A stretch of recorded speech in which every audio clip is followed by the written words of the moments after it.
Livre audio. Thomas Pesquet raconte Notre planète bleue. Édition Flammarion Jeunesse et en collaboration avec l'ESA. European Spatial Organization. Un truc comme ça. Ce livre a été réalisé en partenariat avec l'ESA, l'Agence spatiale européenne. Les droits d'auteur sont réservés à l'association Aviation sans frontières. Cet ouvrage a été imprimé en France avec les encres d'origine végétale.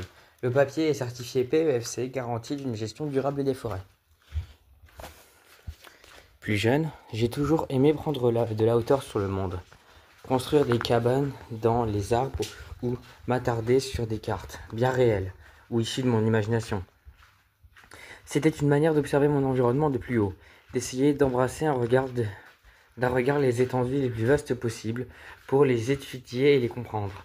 La géographie me fascine depuis longtemps, car elle explique autant les phénomènes naturels que les relations entre les humains qui occupent la planète. C'est ainsi que cette envie de me représenter le monde, en le plaçant à mon échelle, m'a poussé vers des métiers d'altitude, pilote puis astronaute. Ma première mission spatiale m'a appris à vivre et à travailler dans l'espace, et aussi à admirer le monde encore plus haut. La finitude et la fragilité de la Terre m'ont profondément marqué et m'accompagneront toujours. Pendant ma deuxième mission, j'ai à nouveau essayé de partager cette vie magnifique et à la fois inquiétante, mais surtout de la commenter. Que voit-on sur cette photo aux belles couleurs? Quel phénomène naturel se cache derrière ces formes particulières? Après presque 400 jours dans l'espace, je repère instantanément les côtes, les montagnes, les déserts et les forêts de notre planète que je connais presque par cœur. Il n'y a pas de meilleure manière de partager cette passion pour la Terre que de raconter dans un livre. Nombreux sont les phénomènes liés au changement climatique, souvent évoqués dans nos sociétés, sans parfois être bien compris. Comment les glaciers fondent-ils? Pourquoi y a-t-il toujours plus de méga-feux? Quelles sont les conséquences de la déforestation? Comment ces événements, complexes à appréhender individuellement, s'imbriquent-ils les uns dans les autres? J'ai voulu, au-delà de la beauté des images, m'en servir pour donner aux jeunes lecteurs des éléments clés permettant d'interpréter notre environnement, parce qu'il est primordial de bien saisir ce qu'est le changement climatique pour pouvoir mieux le combattre. Bonne lecture. Thomas Pesquet. Bon, le sommaire, astronaute, un métier extraordinaire, chapitre 1. Un tour de la Terre dans l'USS, l'Amérique du Nord, l'Amérique du Sud, l'Afrique, l'Europe, l'Asie, l'Océanie, l'autre continent, l'Antarctique. Astronaute, un métier extraordinaire. La sélection des astronautes. En 60 ans d'exploration spatiale, environ 500 astronautes sont allés dans l'espace. Les grands projets sont prévus dans les années à venir. Base lunaire, station orbitale ou expédition vers la planète Mars, et les chances de devenir en mission seront plus nombreuses. Pour devenir astronaute, il n'existe pas de diplôme plus spécifique. Il faut être sélectionné par les agences spatiales, comme l'ESA en Europe, la NASA aux États-Unis, Roscosmos en Russie ou la JAXA au Japon. Qu'est-ce que l'ESA? ESA, European Space Agency ou Agence spatiale européenne, élabore et coordonne des projets spatiaux menés par 22 États membres. L'Allemagne, l'Autriche, la Belgique, le Danemark, l'Espagne, l'Estonie, la Finlande, la France, la Grèce, la Hongrie, l'Irlande, l'Italie, le Luxembourg, la Norvège, les Pays-Bas, la Pologne, le Portugal, la Roumanie, le Royaume-Uni, la Suède, la République tchèque et la Suisse. On lui doit la fusée Ariane, les missions et les astronautes européens et de nombreux satellites et sondes spatiales. Les critères pour être sélectionné. Être âgé de 27 à 50 ans et être citoyen d'un membre de l'ESA. D'un État membre de l'ESA. Être diplômé au minimum d'un master, 5 années d'études après le bac, en sciences, physique, sciences de la Terre, médecine, mathématiques, informatique, chimie, etc. Ou être ingénieur ou pilote. Avoir travaillé au moins 3 ans, parler couramment anglais et avoir une expérience internationale. Être en très bonne forme physique et psychologique. Pouvoir garder son calme sous la pression. Savoir travailler en équipe avec des collègues d'autres nationalités et aussi gérer l'éloignement familial. Des missions dans l'espace. L'équipe de la capsule Crew Dragon 2, Megan McArthur, NASA États-Unis, Thomas Pesquet, ESA France, Akihito Hoshide, JAXA Japon, et Robert Shane Kimbrough, NASA États-Unis. Les astronautes ont de nombreuses missions scientifiques et mécaniques à mener à bord de la Station spatiale internationale, ISS, International Space Station. Ils font des expériences, organisent la vie dans la station, réparent et entretiennent les équipements, réalisent des sorties dans l'espace et font des rapports réguliers aux équipes de contrôle au sol. Ils doivent être capables de résoudre des problèmes techniques et d'affronter les situations d'urgence. Toutes ces missions ont pour objectif d'en apprendre davantage sur la Terre, sur son environnement spatial, sur le système solaire et sur l'univers. Les astronautes mettent au point des technologies et des services pour les citoyens européens et les besoins sur Terre, mais aussi pour préparer les expéditions futures sur Mars. Chaque expédition a son propre écusson. Genre par exemple un logo, un truc qui est un peu une parodie de la route 66, mais c'est Expédition 66. Entraînement. L'entraînement, contrairement à ce qu'on pourrait croire, les astronautes passent plus de temps sur Terre qu'à voler dans l'espace. La phase de préparation peut durer plusieurs mois avec beaucoup de cours, beaucoup de sport et de pilotage. Ils suivent des entraînements très physiques. Plongée, stage de survie en pleine nature, et se préparent aux sorties extravéhiculaires et au vol en apesanteur. Parfois, ils doivent même apprendre une nouvelle langue de manière intensive pour communiquer avec leurs collègues à bord de l'ISS. Quand la mission approche, ils s'entraînent à réaliser les expériences scientifiques au programme, comme dans un laboratoire. L'équipage dans le simulateur de vol, avec une photo qui sont dans un cockpit avec des sièges. Un scaphandre est utilisé pour les sorties extravéhiculaires et pèse plus de 120 kg tout de même. La seule manière de se préparer à une sortie dans l'espace est de s'immerger dans une piscine où l'ISS est reproduit en matière grandeur nature sous l'eau. On l'approche des effets de l'impesanteur. On y reste plusieurs heures pour répéter le programme des opérations. En plein cours de sport. Et du coup, en gros, il soulève de la fonte, quoi. De retour sur les bancs de l'école pour apprendre le russe. Et du coup, on voit Thomas Pesquet avec un tableau russe dans la main. Il fait son merde. Du décollage à l'arrivée dans l'ISS. C'est enfin le jour J. Depuis quelques semaines, l'équipage a rejoint sa base de lancement, Baïkonour au Kazakhstan, ou le Cap Canaveral en Floride, aux États-Unis. Comme Kourou en Guyane, ces bases sont souvent situées près de l'équateur, là où la force centrifuge de la Terre est la plus importante. Favorisant le lancement des fusées, les astronautes sont amenés sur le pas de tir, montent tout en haut de la fusée, où ils entrent dans la capsule, par au décollage. Les dernières heures avant le lancement. Réveil des membres de l'équipage et petit déjeuner. H-7, H-4, briefing météo. Elle doit être bonne, ni vent ni orage. Les astronautes enfilent leur combinaison. Les astronautes H-3. Les astronautes quittent le bâtiment de préparation et disent au revoir à leur famille. Moins 2h30. Arriver sur le pas de tir et entrer dans la capsule. H-2. Installation des dernières vérifications. Système de communication, rotation des sièges, étanchéité des combinaisons et fermeture de la capsule. H-45 minutes. Remplissage des réservoirs en kérosène et en oxygène liquide avant l'allumage des moteurs. H-10. Compte à rebours et décollage. 3, 2, 1. Dans un nuage de feu, la fumée monte. À ce moment précis, c'est très physique. Il y a énormément de choses à suivre sur les écrans tout en étant écrasé dans son siège. En subissant les différentes phases du détachement des étages de la fusée, on a l'impression d'être juché sur un missile qui vibre, qui accélère et qui freine brutalement. Mieux vaut avoir le cœur bien accroché. Hello Dragon. Pour arriver sur l'ISS et pour repartir, c'est sur elle que tout repose. La capsule Crew Dragon. Enfermée à l'intérieur, nous voici parvenus en orbite. Et seul dans l'univers, là tout s'arrête, tout devient silencieux. Et en apesanteur, tout flotte. C'est un peu comme dans du coton, ou dans un rêve, avant d'organiser notre approche de la station spatiale. ISS, notre vaisseau dans l'espace. L'ISS impressionne avec ses 8 panneaux solaires de presque 40 mètres de long. La station est immense, de la taille d'un terrain de football, et son volume habitable équivaut à celui d'un avion long courrier. Depuis plus de 20 ans, c'est le vaisseau le plus extraordinairement jamais construit pour observer notre planète et accueillir les astronautes du monde entier. C'est aussi le plus fou des laboratoires, 1000 mètres cubes, conçus par l'être humain, une sorte de planète miniature sur laquelle l'impesanteur abolit les notions de haut et de bas. Tout y est ordonné de façon précise et complexe à la fois.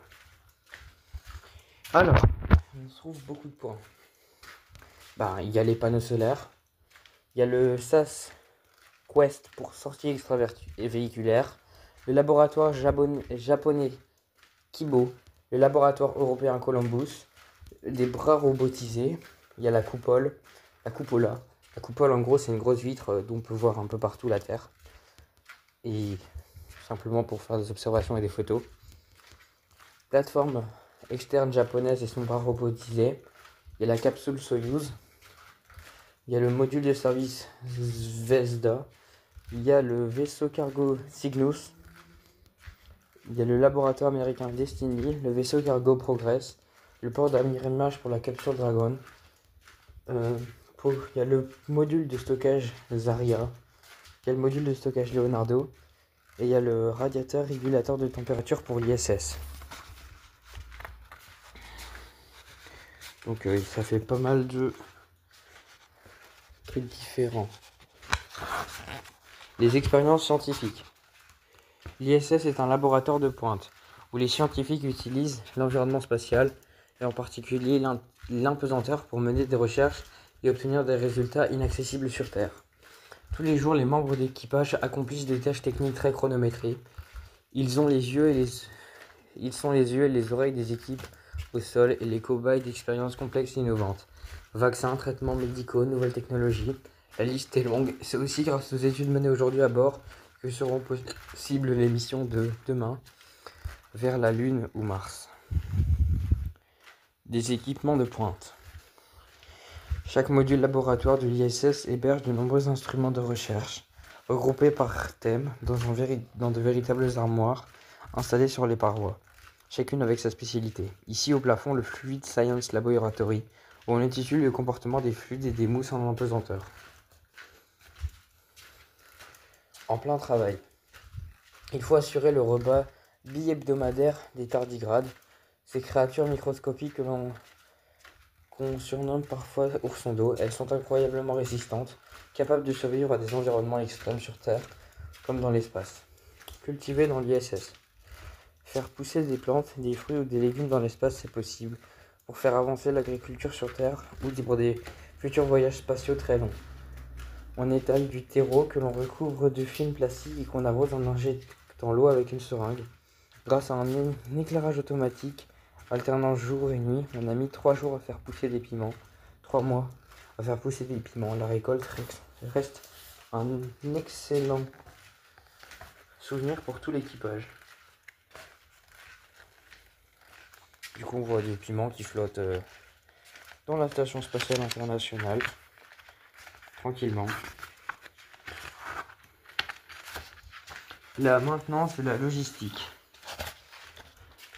Le quotidien des astronautes est rythmé par l'arrivée et le départ des vaisseaux ravitailleurs qui apportent du carburant, l'eau, de l'oxygène, du linge, de la nourriture, du matériel. L'équipage est aussi mobilisé par des opérations de maintenance, indispensables pour entretenir l'ISS et pour assurer son bon fonctionnement. L'objectif est de rendre la vie humaine possible dans un environnement très inhospitalier. Le vide total, des températures extrêmes, des radiations, le tout à 400 km au-dessus de la Terre. Ravitaillement. Le cargo automatique nous livre le matériel, équipement et vivres. Il repartira chargé d'échantillons, résultat de nos expériences scientifiques. Compagnons de route. Cygnus NG-15 s'apprête à repartir avec nos déchets. Nous l'attraperons et le relâcherons avec nos doigts robotiques. La manœuvre est délicate. Quand les deux véhicules volent à 10 mètres de l'autre, l'un et l'autre à une vitesse de 28 000 km/h. La gestion de l'eau à bord. Sur Terre, l'eau douce est rare et précieuse. Elle ne représente que 3% de l'eau sur notre planète. Il en faut en prendre soin. Dans l'ISS, c'est pareil. Alors l'eau est recyclée presque intégralement. La vapeur d'eau de la respiration, la transpiration, les urines, l'humidité de l'air, tout est récupéré, nettoyé et renvoyé dans un circuit fermé. La vie à bord. La cupola est un incroyable poste d'observation. C'est l'un des endroits préférés des astronautes, car partir dans l'espace, c'est d'abord aller à la rencontre de la Terre. On se rend compte alors qu'on est très haut, hors de notre zone de confort. On ressent une sorte de frisson avant de s'absorber peu à peu dans la contemplation de ce qui se passe à l'extérieur. Manger. La nourriture est soit déshydratée dans des petits sachets, soit en conserve. Il suffit d'y injecter de l'eau ou de la réchauffer. Parfois, des grands chefs ont la gentillesse de nous préparer des plats que l'on réserve pour les occasions de fête, un véritable festin. Dormir. Les astronautes dorment en flottant. Dans un duvet équipé de 2 trous pour les bras, ce duvet est accroché au mur pour ne pas cogner durant son sommeil. Je dois dire que c'est très confortable, car on ne sent pas le poids du corps. On dort comme un bébé. Et faire du sport. Comme en apesanteur, les os du muscle n'ont pas le poids du corps à supporter. Ils perdent de leur densité. Il faut donc garder la forme. Un gymnaste est installé dans l'ISS et les astronautes doivent faire 2h30 de sport par jour. Un tour de la Terre dans l'ISS. Au lever du jour. Notre voyage commence par le lever du jour. Je devrais sans doute dire au lever du jour, avec S. Le balai des aubes et des soleils couchants offre des images éblouissantes, amusantes ou émouvantes de notre planète. De jour comme de nuit. L'ISS fait le tour de la Terre en 90 minutes, 16 fois en une journée de 24 heures. Les astronautes qui se trouvent à bord voient s'enchaîner des phases de lumière et d'obscurité. En orbite, à 400 km de la Terre, les mots jour et nuit prennent un sens très différent. En 1h30 dans la cupola, c'est le monde entier qui défile sous nos yeux. Alors ici, on voit une photo de la Terre avec un sorte d'horizon. Alors, nuance de bleu. Sur ce dégradé apparaissent les différentes couches de l'atmosphère. Ensuite,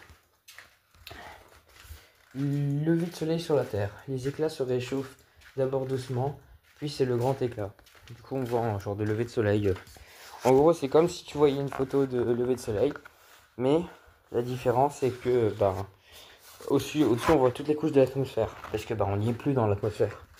L'atmosphère, enveloppante et gazeuse, elle veille sur notre planète pour la protéger du vide, du noir, du rien spatial, tout ce qu'il y a d'hostile autour d'elle. J'aime souvent la comparer à une filule de savon pour mettre en avant sa fragilité. L'atmosphère filtre les rayons du soleil, maintient une pression supportable, régule les différences de température entre le jour et la nuit et stocke de l'oxygène que nous respirons. Stocke de l'oxygène que nous respirons. Sans elle, il n'y aurait pas de vie sur Terre. Bon, ensuite on voit la photo d'un astronaute. Ensuite on a une double page avec une photo de l'ISS. Une sortie dans l'espace. L'espace est un milieu hostile. Les radiations et les rayonnements et les variations de température sont extrêmes pour tout ce qu'on y envoie. L'extérieur de mon scaphandre passe de moins 150 degrés à plus 150 degrés en quelques minutes. La tension et la sensation de notre propre fragilité ne sont jamais aussi fortes que lors d'une sortie extravéhiculaire. Suspendu à l'ISS au-dessus de la Terre, le risque est très présent pour chaque geste, donc il doit être calculé, efficace et méticuleux. Lors de ma mission, je suis sorti 6 fois, 40 heures en tout. J'ai, entre autres, remplacé des batteries et posé des panneaux solaires de nouvelle génération, tout en essayant de profiter de ce moment unique. Parce que du coup, on voit une photo de Thomas Pesquet dans l'espace en sortie extravéhiculaire. Alors ensuite, on voit une photo de l'ISS en très grand. Pas mal pour un poster, par exemple. Alors, un rêve éveillé.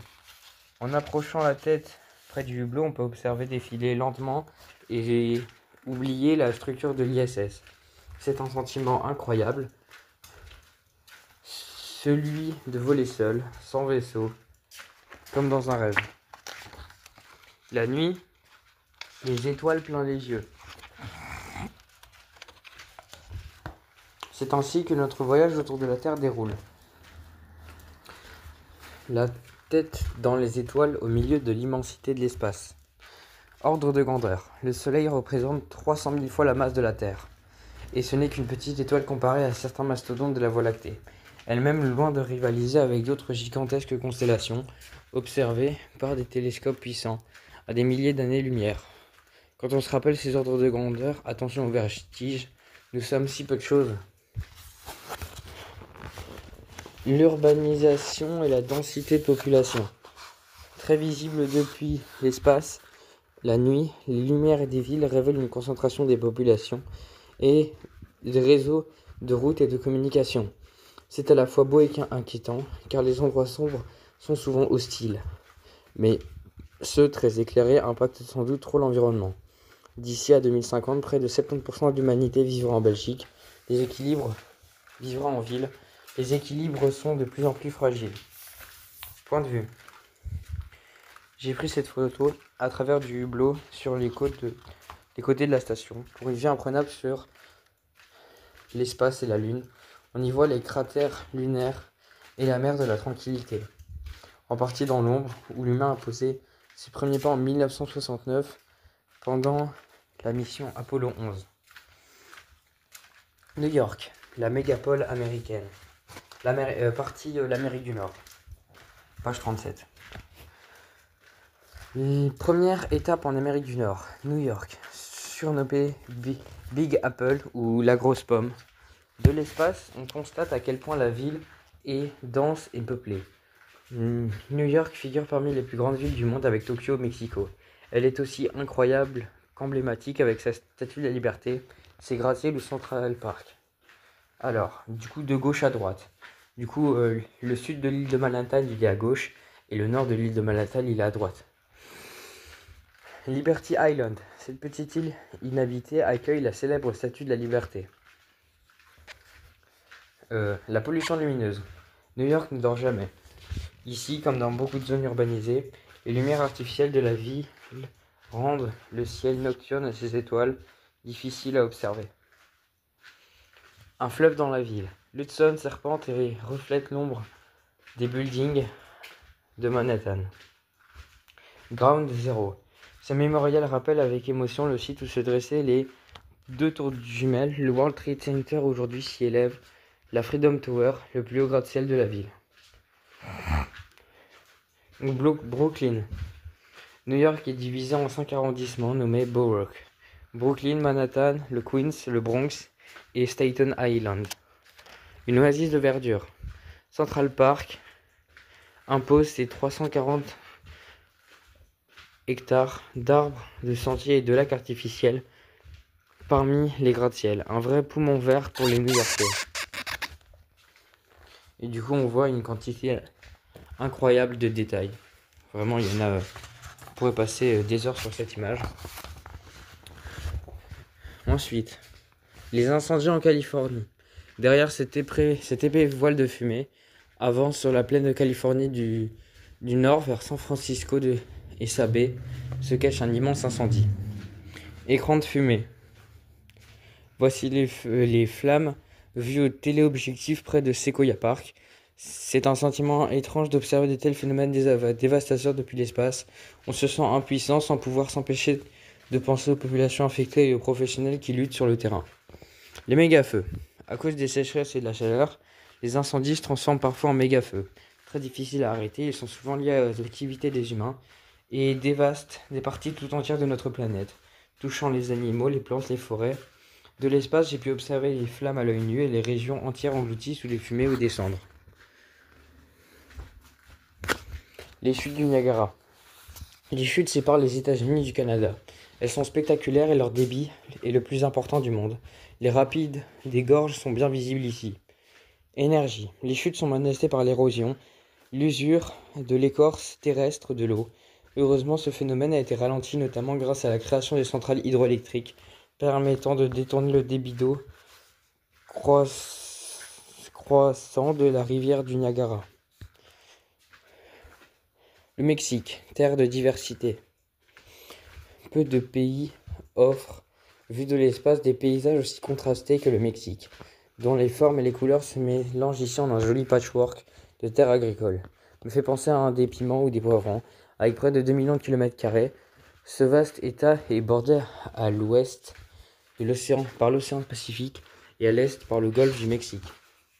Un pays méga divers. Le Mexique fait partie des pays méga divers. Ils sont moins de 20 et accueillent 70% de la biodiversité de la planète. Sa faune et sa flore sont absolument fantastiques. On y retrouve plus de 100 000 espèces différentes. De nombreuses actions gouvernementales sont mises en place pour veiller sur elles, comme des programmes de reboisement ou la création de zones protégées. Tempêtes et ouragans. Sur cette photo, l'ouragan Ida se prépare à frapper les côtes du golfe du Mexique. De l'ISS, j'ai vu des ouragans naître dans l'Atlantique, autour de l'équateur et s'abattre sur les côtes caribéennes et américaines. S'ils font partie de l'écosystème terrestre et contribuent à la génération naturelle des forêts, leur fréquence et leur ampleur augmentent. Nous possédons aujourd'hui de nombreuses connaissances et des outils pour comprendre et anticiper ces phénomènes, mais si l'on ne lutte pas pour contrer les causes du changement climatique, ils continueront de faire toujours plus de ravages. Libellule. Vaisseau Soyouz MS-19 amarré à l'ISS. On y aperçoit ces panneaux solaires, c'est à bord de ce modèle que j'ai fait le voyage pour ma première mission. Dans l'œil. L'œil d'un cyclone est une zone très calme de 30 à 60 km de diamètre. C'est grand autant que la région parisienne ou l'île de la Réunion entière, mais il est entouré d'un véritable mur de cumulonimbus, orageux et d'environ violents. Mieux vaut ne pas s'y retrouver piégé. Chantilly. L'ouragan Ida ressemble ici à de la crème chantilly. On oublierait presque que tout au long du mur d'orage qui entoure son œil se forment de redoutables petits tourbillons de vent ultra puissants d'où naîtront des tornades. Nuages terriens et extraterrestres. Selon le satellite Aqua de la NASA, 2 tiers de notre planète sont généralement sous les nuages. Ils sont essentiellement composés d'eau. Sur Saturne ou Jupiter, ils sont constitués d'ammoniac et sur Vénus d'acide sulfurique et de dioxyde de soufre. Je n'arrive même pas à les imaginer. J'ai bien trop l'image moutonneuse et paisible de nos nuages terriens en tête. Par le hublot de la station spatiale, on ne se lasse pas d'admirer leur défilé aérien poétique. Le lac gelé au Canada. Les énormes blocs de glace qui flottent sur le lac gelé font penser à des nuages. Amusons-nous à y chercher des formes. Le coin a l'air paisible, mais il doit s'animer au beau jour lorsque les oiseaux migrateurs viennent s'y réfugier. L'Amérique du Sud. La forêt amazonienne. Avec sa mer d'arbres sombres parsemés de nuages, la forêt amazonienne saute aux yeux depuis l'ISS. Mais en zoomant un peu, on voit nettement les coupes, comme les traits de rasoir qui remontent le long des cours d'eau et des routes, témoins de l'intervention massive des humains.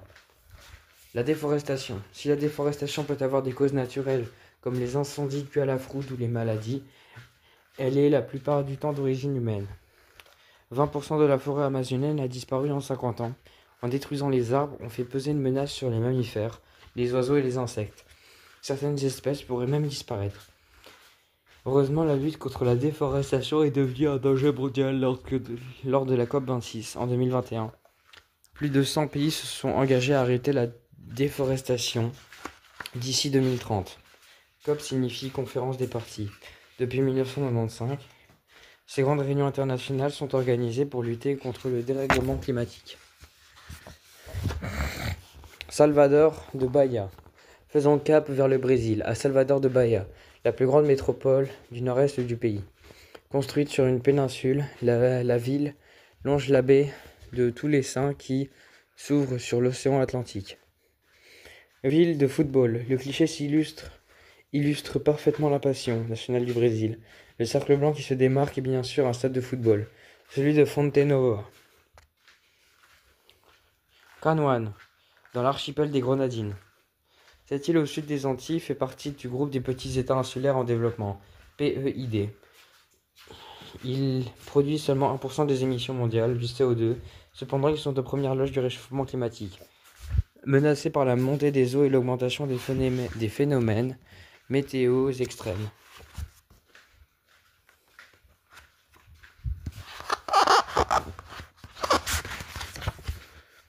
Le glacier Uppsala en Argentine. Le spectacle des glaciers est majestueux, avec leurs lentes vagues qui se déversent dans les dunes glaciales.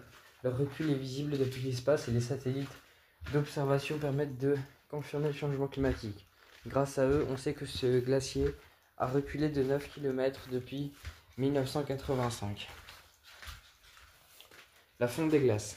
Les glaciers sont les plus grands réservoirs d'eau douce de notre planète. Au pôle, ils fondent au fil des années. Ceux des montagnes reculent et sont moins en moins étendus. Ces évolutions constituent l'un des meilleurs indicateurs de notre impact sur l'environnement. La fonte des glaces provoque la montée du niveau des mers et des océans. Les lignes de Naxa au Pérou.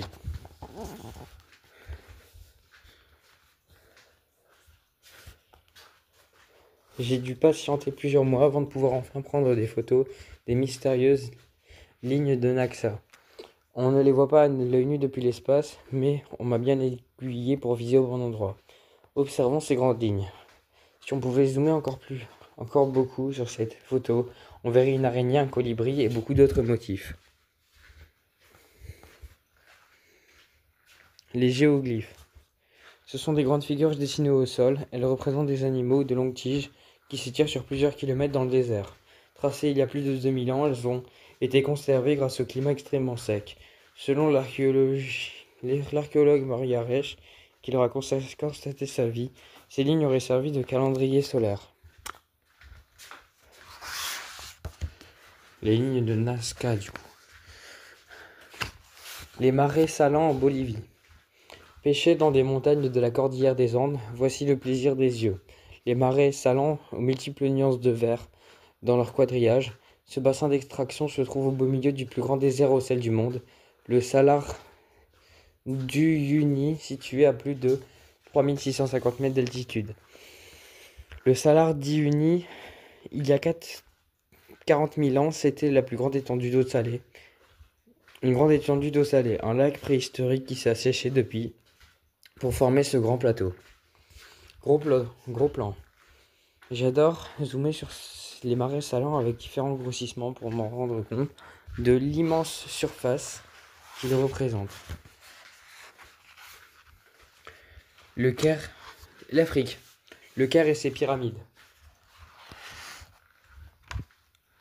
Direction le continent africain. Au bord du Nil, voici le Caire, la capitale de l'Égypte. C'est la plus grande ville du pays et un haut lieu touristique mondial, la terre des pharaons. Gizeh. Juste aux portes de la ville se dressent les pyramides de Gizeh. On les distingue facilement depuis l'espace. L'Égypte est vraiment photogénique. Les dunes du Sahara. Paysage naturel. Les dunes donnent le vertige. Elles peuvent s'allonger sur des centaines de kilomètres. Il existe des dunes géantes qui atteignent 400 mètres de hauteur, aussi hautes que des gratte-ciel. Elles se forment dans de grandes étendues de sable sec qui est soulevé et porté par le vent. La sécheresse. En survolant les dunes et les déserts, comment ne pas penser à la sécheresse et au réchauffement climatique? Depuis la fin du 19e siècle, la température moyenne de la surface de la Terre a augmenté de 1 degré, modifiant les équilibres météorologiques et des écosystèmes. Source d'électricité. Les chutes Victoria se situent en Afrique australe, entre la Zambie et le Zimbabwe, sur le fleuve Zambèze qui sert de frontière. Ces deux pays dépensent beaucoup de barrages hydroélectriques de Kariba, construits sur le fleuve. Quand le débit devient plus faible, en cas de sécheresse, cela provoque de nombreuses coupures d'électricité. Les chutes Victoria, avec un rideau d'eau de 1700 mètres, les plus larges du monde, les chutes Victoria sont inscrites au patrimoine mondial de l'UNESCO. Ressources en eau. La puissance des chutes crée des remous sur le fleuve Zambèze. Cette photo a été prise en automne, mais le débit maximum en avril-mai est encore plus impressionnant. Madagascar. Estuaire de Sambao. Séparé du continent africain par le canal du Mozambique, Madagascar est l'une des plus grandes îles du monde. Non loin d'elle se trouvent d'autres îles bien connues, l'île de la Réunion, l'île Maurice, les Comores et les Seychelles. Estuaire de la Sambao. Dans ce golfe large et profond, la plaine malgache rencontre l'océan Indien. On distingue bien le rouge des roches qui chemine par les eaux et ruisselle du fleuve Sambao et témoigne de la forte érosion due à la déforestation dans les terres en amont. La mangrove en Tanzanie. Située en Afrique de l'Est, la Tanzanie est bordée par l'océan Indien. On y trouve une mangrove, une forêt qui pousse entre terre et mer. Elle abrite une biodiversité foisonnante et de précieuses ressources pour les populations locales. Delta. Il est formé par un dépôt d'alluvions à l'embouchure d'un fleuve qui se divise en plusieurs bras. Quand les rayons du soleil atteignent cette zone, toute la côte scintille vue de l'espace. Une fonction vitale. La mangrove tient un rôle majeur dans l'écosystème.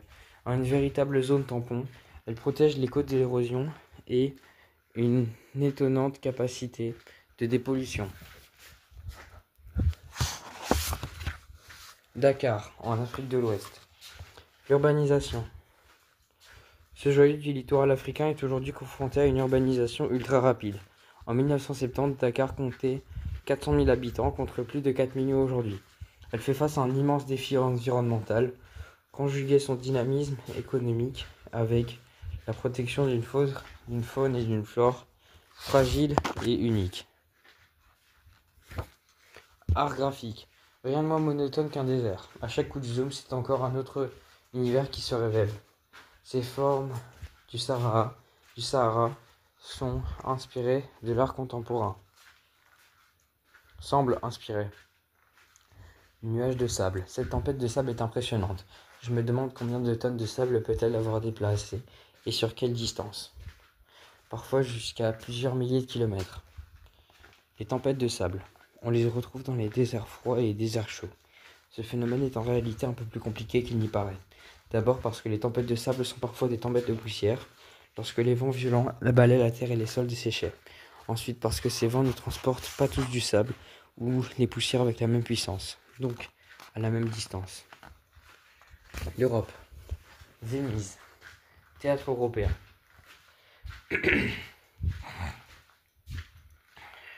Venise. Remontons au nord, en Europe, pour faire escale dans une ville unique. Venise, la cité italienne flottante abrite tant de merveilles.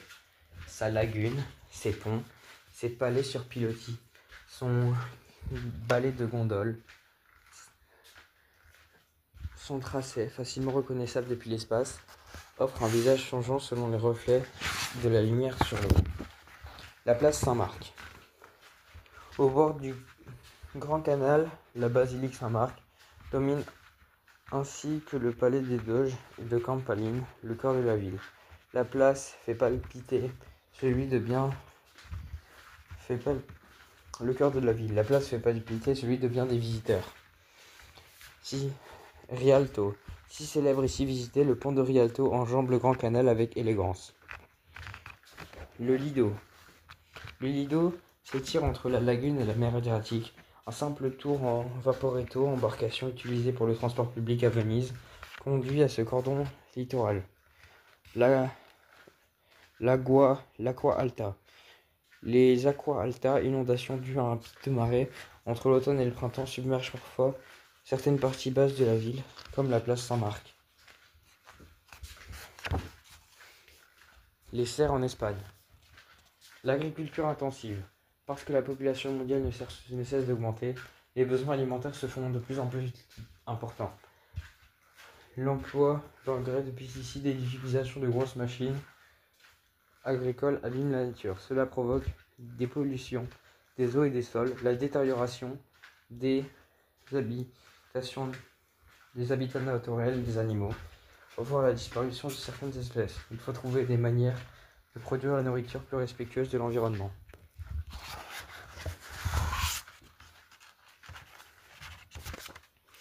Le lac Balaton en Hongrie.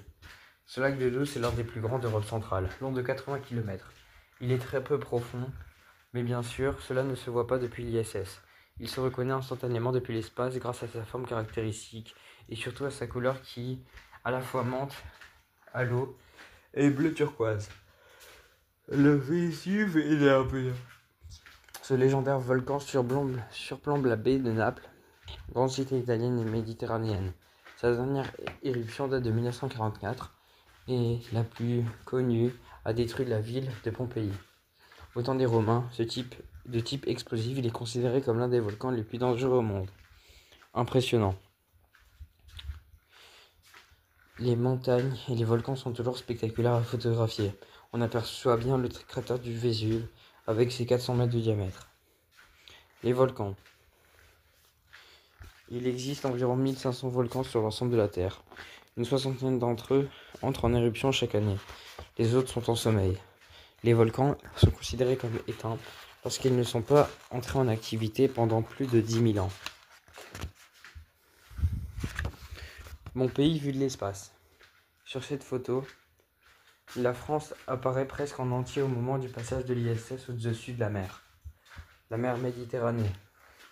Quelle joie d'y reconnaître sa forme hexagonale si familière. La Corse. Les nuages semblent s'halluciner au-dessus de l'île de Beauté, comme une carte météo. L'outre-mer. On dit que la France est un hexagone, mais en réalité c'est un archipel.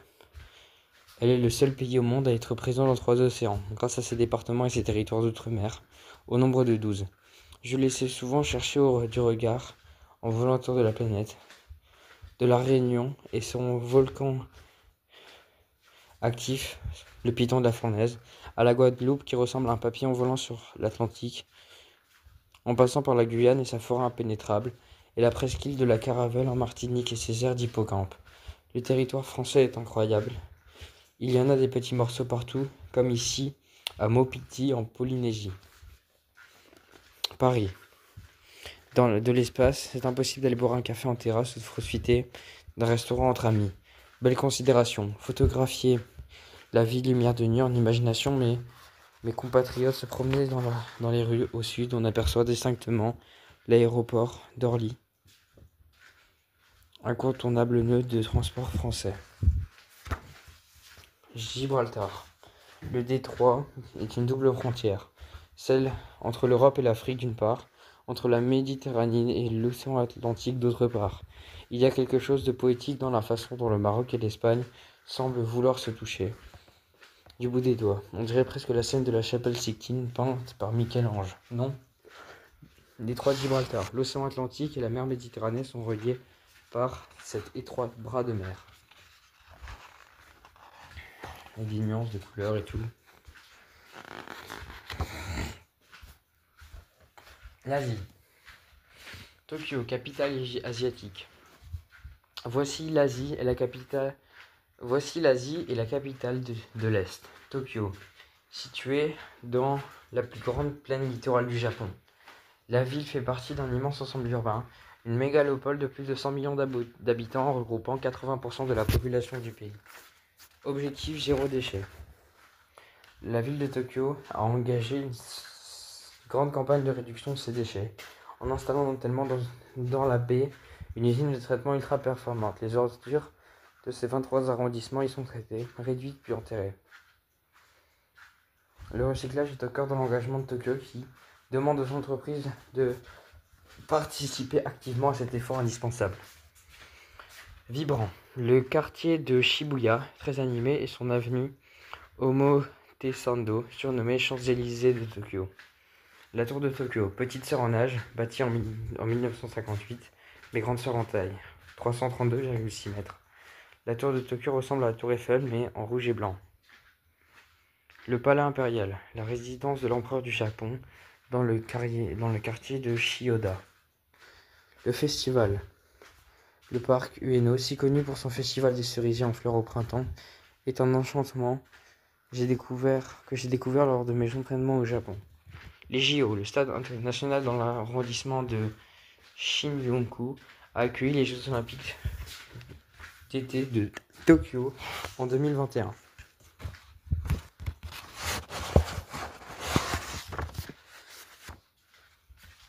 Everest, le toit du monde. Au centre de la photo, le mont Everest et sa majesté, l'un des plus compliqués à repérer depuis l'espace devant l'immensité de l'Himalaya. Dans une chaîne de montagnes, qu'est-ce qui ressemble plus à un sommet que le sommet voisin? Au-delà, tout semble plus petit. Les 14 géants. Il existe 14 sommets de plus de 8000 mètres à travers le monde dont 6 d'entre eux, dont l'Everest, qui se trouve dans l'Himalaya. Il a fallu attendre le début des années 1960 pour qu'ils soient tous gravis par des alpinistes. Chez les Français, Louis Lacnal et Maurice Herzog ont escaladé pour la première fois un de ces sommets, l'Annapurna, en 1950, mais seule Sophie Lavaux les a tous franchis. 8849 mètres d'altitude, le mont Everest est la plus grande montagne du monde. La muraille de Chine. Grâce à une nouvelle technique de mesure, on estime sa longueur à 21 196 km. Bâtie à partir du IIIe siècle avant Jésus-Christ pendant presque 2000 ans, la Grande Muraille est la plus longue construction du monde. L'Empire fortifié. On me demande de temps en temps si la Grande Muraille de Chine est visible depuis l'espace. On risque de décevoir. Non, pas à l'œil nu.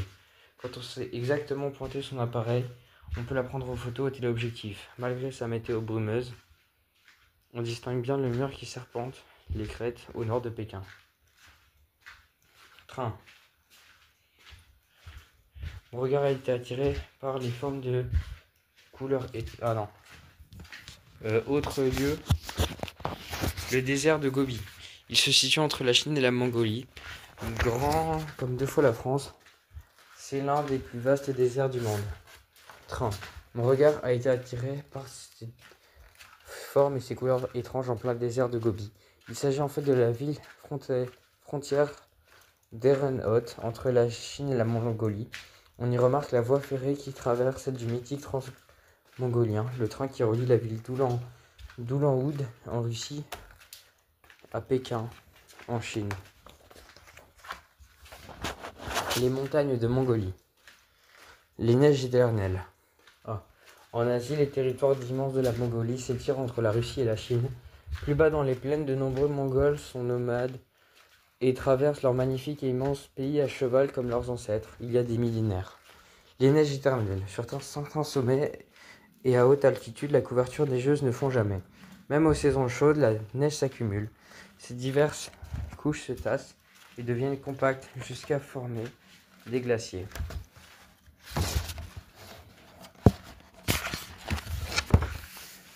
Un barrage en Iran.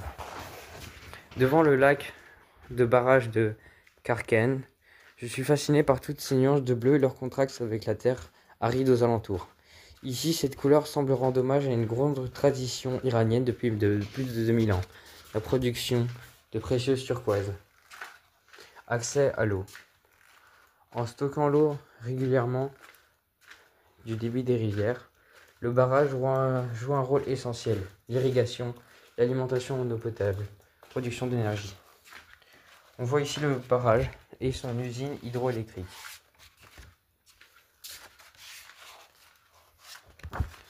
La grande barrière de corail. À l'est de l'Australie, c'est la seule structure vivante visible depuis l'espace, car le corail est aussi un animal. Grâce aux satellites, on peut cartographier et évaluer l'état de santé des récifs coralliens efficacement et ainsi contribuer à leur protection. Ce sont des micro-algues qui donnent de la couleur aux coraux et leur fournissent des nutriments dont ils ont besoin pour vivre. Elles sont menacées aussi par la hausse des températures des océans. Les mers et les océans. Quand on y pense, c'est amusant que notre planète bleue est héritée du nom de Terre, alors que 71% de la surface est couverte d'eau. L'être humain existe en symbiose avec les mers et les océans, qui jouent le rôle de refroidisseur quand notre atmosphère emprisonne trop de radiation solaire à cause du gaz à effet de serre. Gare à leur surchauffe ou aux activités humaines comme la surpêche qui menacent les écosystèmes marins et leur biodiversité. Heureusement, il semble qu'on écoute de plus en plus les scientifiques, alors place à la mobilisation et aux solutions à mettre en œuvre pour préserver l'espace et nous avec.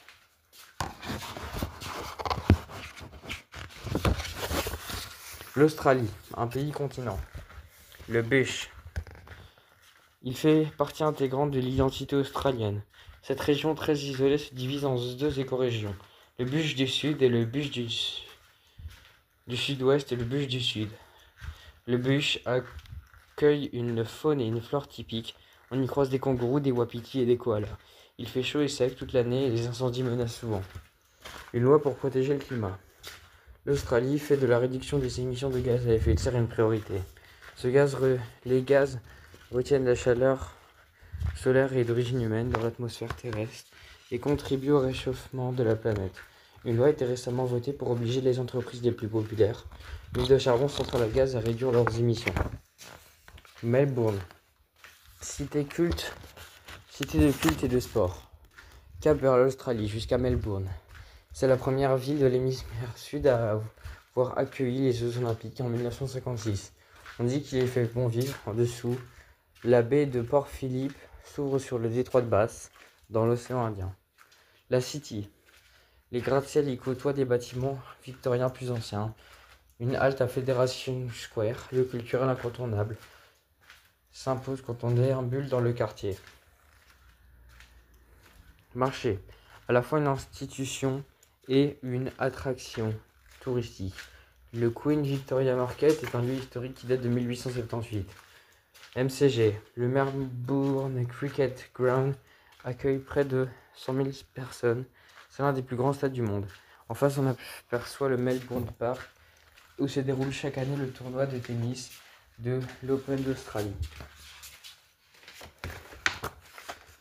L'Outback australien.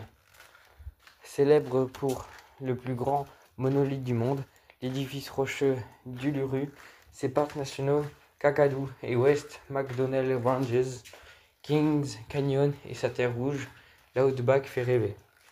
Lumière rouge. On distingue les routes, mais aucune habitation. Survoler ce pays donne toujours l'impression d'observer l'origine du monde. La Nouvelle-Zélande. Longtemps restée sauvage et secrète, la Nouvelle-Zélande est un territoire où les humains ont posé le pied tardivement. Les peuples maoris, à qui les All Blacks, l'équipe nationale de rugby, doivent la danse du haka, y sont installés il y a un millénaire à peine. Péninsule de Banks. C'est un volcan éteint rattaché à la côte de Nouvelle-Zélande et qui est donnant sur l'océan Pacifique. Comme dans un film, le fleuve Wairau détermine à travers les vignobles de la région Marlborough en Nouvelle-Zélande de faire son entrée tout en aquarelle dans le détroit de Cook. Autour, les vallées submergées et les reliefs ont fait de ce passage le décor idéal du film Le Seigneur des Anneaux. Même depuis l'espace, on ressent l'ambiance de la Terre du Milieu, le monde imaginé par J.R.R. Tolkien. L'autre continent, l'Antarctique. Voici une partie de notre Terre bien intrigante. Situé au pôle sud, ce désert, un peu comme la Station spatiale internationale, a pour seule population humaine les membres d'expéditions scientifiques. Et pour cause, la quasi-totalité de son territoire est recouverte d'une épaisse couche de glace, jusqu'à 4 km, et les climats y sont extrêmes, au programme des températures pouvant aller jusqu'à moins 60 degrés et des vents très violents. Étendue blanche. L'Antarctique s'étend sur 14 millions de km². Il est grand comme 1,3 fois l'Europe entière ou 25 fois la France. Désert polaire. Ce ne sont pas des nuages mais des montagnes de glace, hautes de plusieurs kilomètres.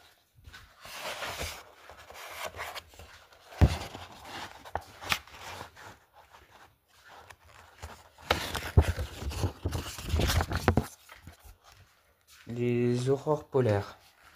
Aurore boréale au nord et australe au sud. Ces phénomènes lumineux se caractérisent par des nuées colorées visibles la nuit. Mais d'où viennent ces couleurs des aurores polaires? Elles naissent la collision des particules solaires chargées d'électrons et de protons et les gaz de l'atmosphère terrestre, produisant ainsi des minuscules éclats lumineux. Le vert est une couleur habituelle, mais on retrouve aussi des aurores roses ou rouges. Soleil vert. Avec ses flamèches vertes, cette aurore donne l'impression que la Terre brille de mille feux. Une nuit au musée. Van Gogh a peint la nuit étoilée aux yeux plongés dans le sublime ciel de Provence. Qu'aurait-il peint s'il avait posé son chevalet dans la cupola?